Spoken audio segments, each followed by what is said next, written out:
Yay! Bullying in English charcoal. Good morning! For today's episode, bali susunduin namin yung twin brother ni Eve. Twin brother.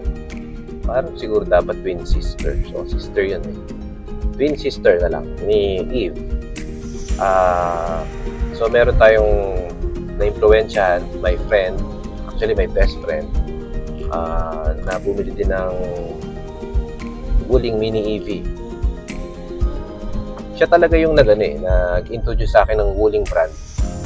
Kasi matagal na naming inaay yung mga electric vehicle. Actually kasama ko siya dati sa sa photography, sa solar, ngayon sa electric vehicle na rin. So, dami kaming common interest. Kaya, yun, nagkakasundo kami. And, ngayon, napilit nga namin na eventually bumili din ng sariling, Wuling Mini EV.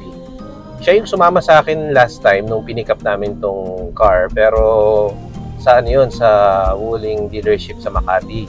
Pero apparently, ginagawa siya ngayon at pinipinturahan. So, obviously, walang mga sasakyan dun.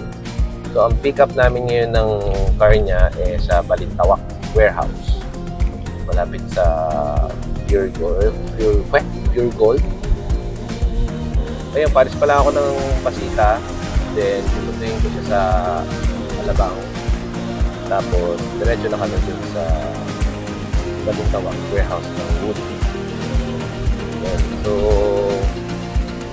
nag-drive muna ako para safe tayong lahat. I'll be right back. Okay, nandito na ako sa street nila. Late ako kasi usapan namin 7 AM.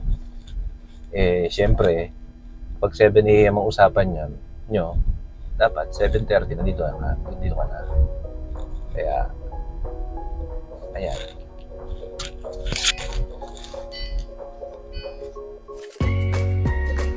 Morning, sir. Are you ready to own and drive the future? Daan mo ba? Ano yung dala mo?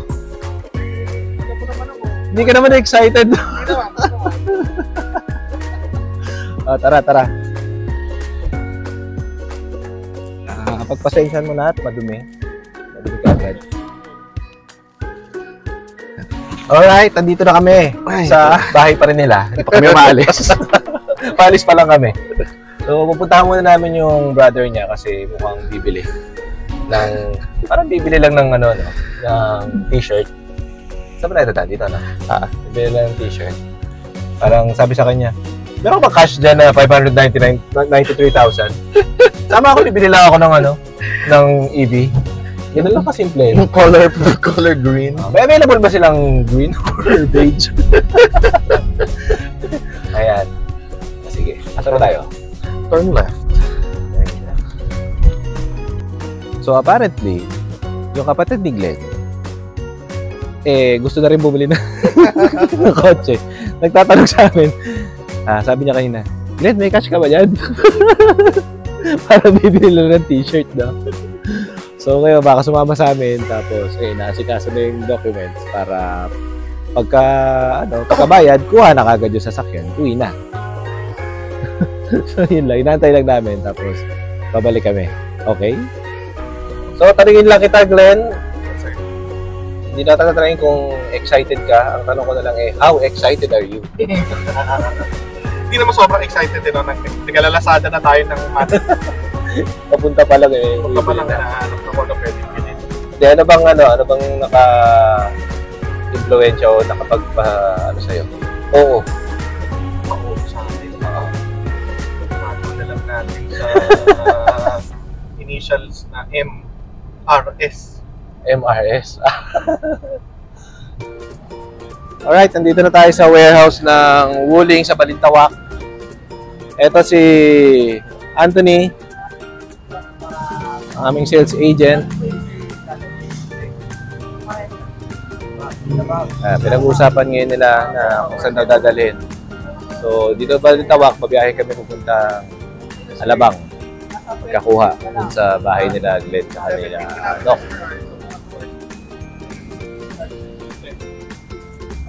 Ayan, kumusta? Ito ang aming sales agent.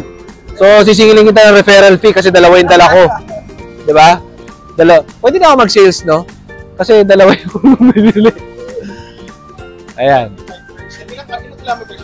25%, 17 times 7, 10%, 17 kilometers.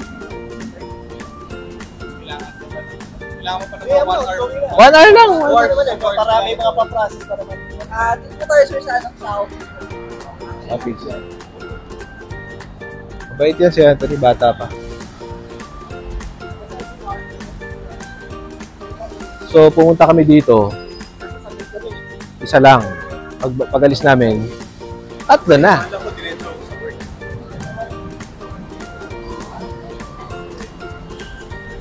Kaya punta muna kami office. Tatransact muna. Para ma-uwi na namin yung dalawang TV. Wow, ano to? Makinang ano? Makinang ng truck. Lucky ah. Chenglong motor.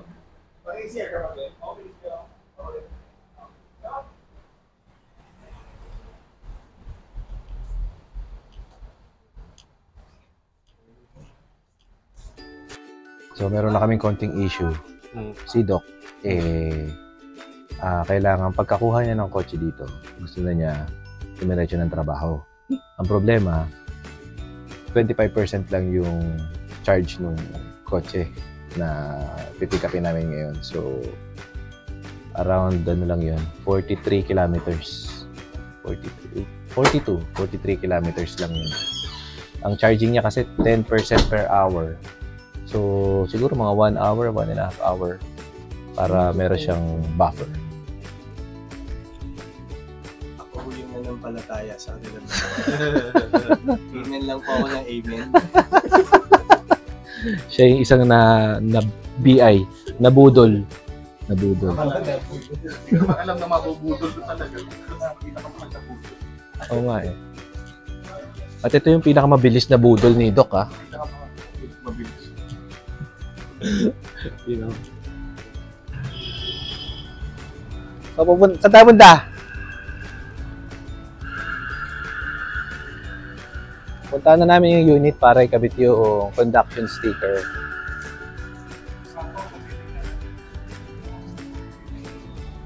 Aso eh. Samahin tingin sa akin ng aso. Ha? Huwag kang titignan ng aso. Oo nga, wag daw eye-to-eye contact. Sabi ni Dog Whisperer. Parang pinag-challenge mo sa Ito na!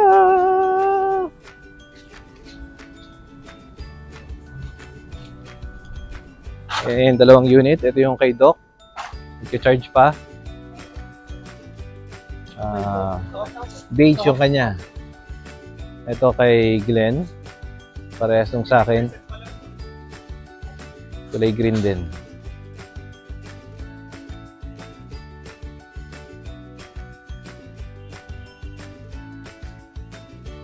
Etong isang unit, ano to? Extra? For release din today. So, 3 unit yung i-release nila today. Ganda rin pala ng beige. Kasi black top eh, no?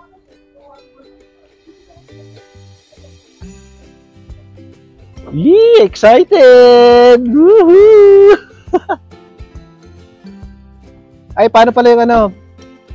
Plate number niya na ano, na temporary. Temporary. Hindi mag-print, may printer ka ba diyan? Oh, pa-print na lang ng kahit ano. Tapos lagyan na lang ng cover. Dito ba or sa... Doon lang po sa papel lang. Pero wala ko ako. Ako may papel ko. May papel ko na. Print mo na. May laminate. Hindi, may ano ka na, may screw ka. Kasi kuha po ako. Para temporary plate lang. Kasi paglabas natin, syempre, ay, meron pa pala doon. For release din yata yan. Pares, beige. Ganda rin ng beige, no?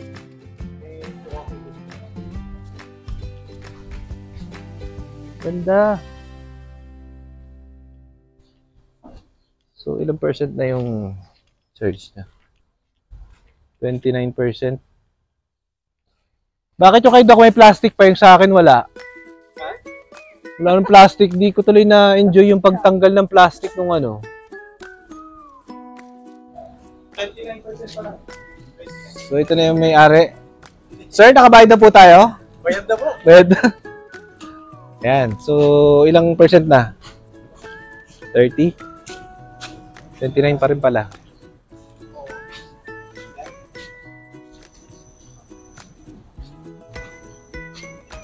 Ilang unit i-release mo ngayon, Anthony?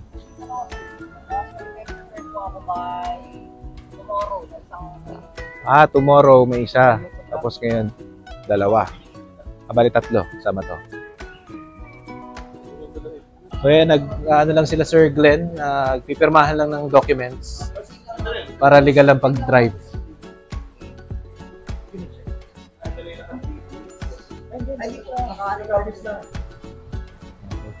So contract signing naman ni Doc Eric.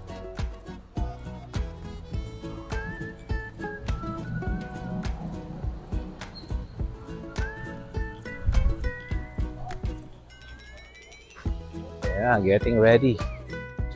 Ilan na charge, Doc? 34? Pwede na. Ayun yung birth certificate, di ba? Ay, yung ano ko, yung invoice na sa iyo. Yung mga pesa, yung balikan mo. Xerox mo ba? Wala na eh. Nasa iba. Kailangan mo, no?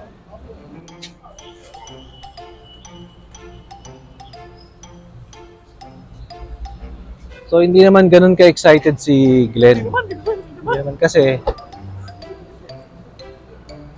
meron na siya mga dalang gamit. So, lahat ng mga ano niya, pang-ayos niya ng kotse, mga accessories, ayan na. At may parating pa galing Shopee! Okay, so finishing touches na lang. Na-check na yung gulong, yung mga ilaw, kung okay siya. Meron lang naging problem, may moisture yung harap. Eto. Ayan.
So yan, 3 kami.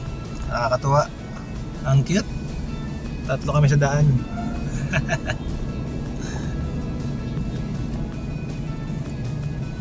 Pupunta muna kami ng RFID installation sa may saan ba yun?